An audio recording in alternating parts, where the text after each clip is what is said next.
If you understand what happened to this man, you will never see wealth the same way again. It was 1908. In a vast steel empire office in Pittsburgh, a young journalist waited nervously. His name was Napoleon Hill, and he was about to meet the most powerful industrialist of the time, Andrew Carnegie. Hill thought he was there for a simple interview.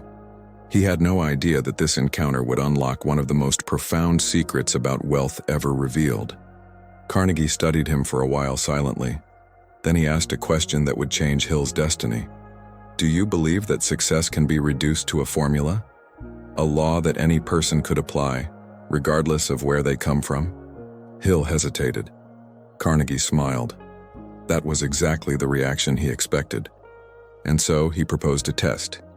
He would open the doors of his empire to Hill, connect him with the most successful people of the age, Edison, Rockefeller, Ford, Morgan, but on one condition. Hill would dedicate the next 20 years of his life to discovering and documenting the invisible law that made ordinary people become extraordinary. Hill, without money and without a plan, said yes. Not out of certainty, but out of faith, a word he didn't yet understand fully. That moment was the birth of his mission. For years he traveled across America, interviewing hundreds of self-made millionaires. He wanted to understand the hidden code that separated the few who built empires from the many who only dreamed. And soon, he began to notice something strange. These men were not necessarily the smartest, not the most educated, not even the luckiest. But all of them shared one invisible trait, a mental force, an unshakable conviction that reality obeyed their inner belief. Carnegie had called it the power of the mind. Hill started to see it as a law, as real and measurable as gravity. A law that could raise a man from poverty to abundance if he only dared to think correctly. But there was a price.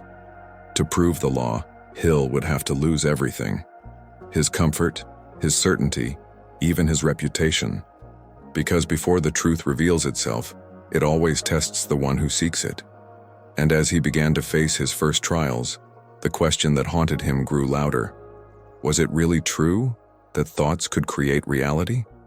He didn't know yet, but his answer would come through pain, poverty, and an almost supernatural perseverance.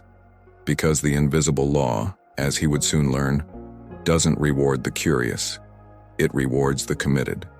Stay until the end, because those who grasp what comes next never chase money again. Money begins to chase them. Napoleon Hill began his quest with enthusiasm, but enthusiasm fades fast when reality strikes. He had no funding, no powerful backers, no guarantee that his work would ever be published. Many saw him as a dreamer chasing ghosts, and for years, he lived exactly like one, moving from city to city, interviewing the giants of industry by day and sleeping in cheap rooms by night. He spoke with Thomas Edison, who told him that most men give up just before discovering the formula that would make them great. He met Henry Ford, who admitted that he had been laughed at by almost everyone when he first imagined mass-producing cars.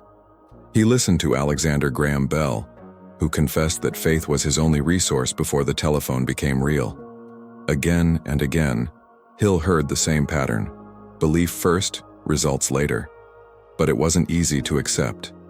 Because while these men built fortunes, Hill was facing hunger. There were moments when he had to sell his furniture just to buy paper to keep writing. His wife worried. His friends disappeared. Society whispered that he was a failure, and sometimes late at night he believed them. He had dedicated his life to studying success, yet success seemed to reject him. That paradox nearly broke him. And that's when he realized something profound. The law doesn't reveal itself to those who merely study it. It tests those who live it.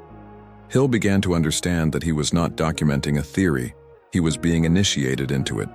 Every rejection, every loss, every humiliation was a silent lesson from the same force he was trying to explain. He started to see the pattern more clearly. The wealthy men he interviewed had not escaped struggle. They had been forged by it. The difference was in their interpretation. Where others saw obstacles, they saw refinement. Where others felt punishment, they found preparation. And so Hill wrote in his notes, "Every adversity carries with it the seed of an equal or greater benefit, but only those who expect it will ever see it." That single sentence became the cornerstone of his philosophy. He began to believe that what most people call bad luck is often the unseen training ground of destiny.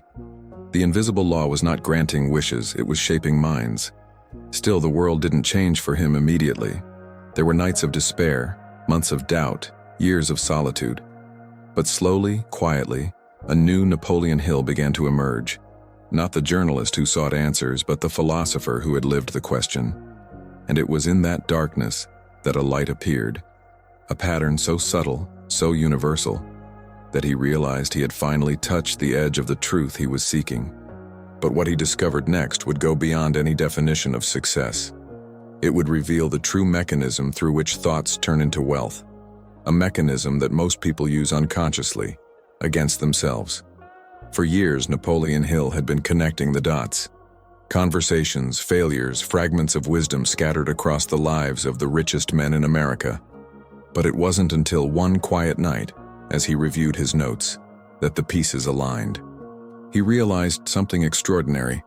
Every person he had interviewed, without exception, had built their fortune on a foundation that could not be seen, a state of mind. Edison had called it faith in unseen forces. Ford described it as an idea so vivid it became more real than reality itself.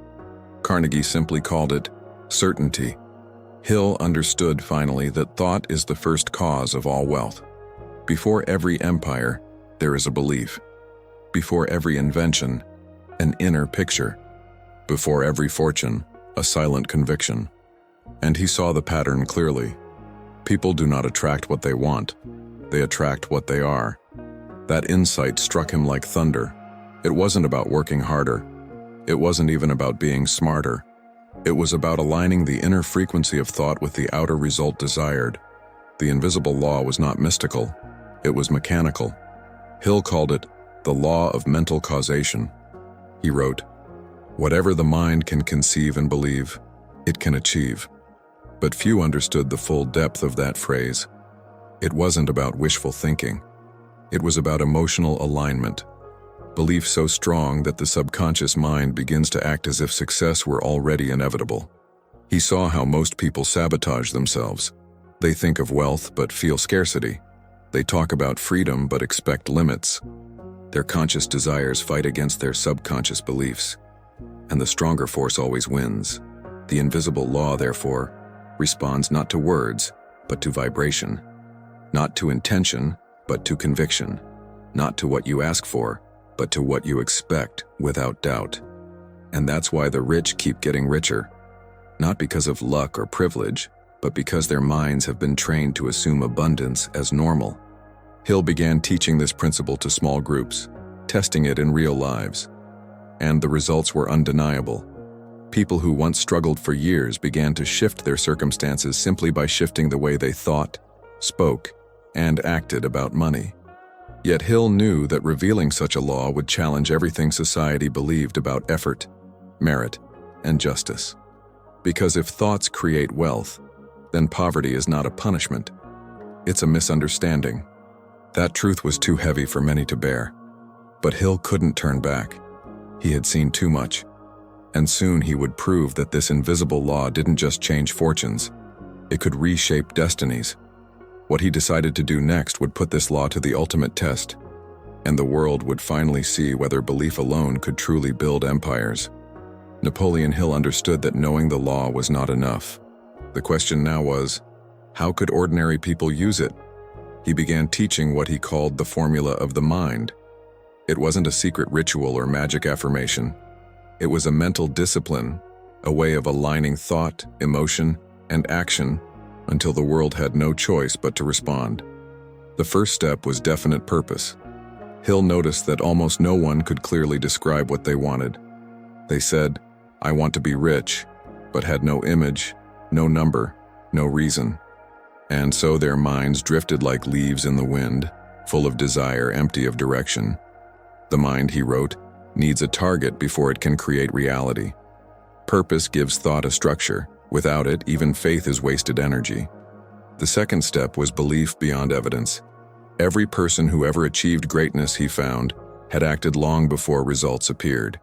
Ford built factories before he had buyers. Edison experimented thousands of times before a single success.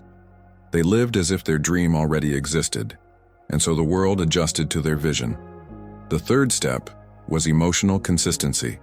Hill warned that emotion was the language of the subconscious. Fear cancels faith. Doubt corrupts direction.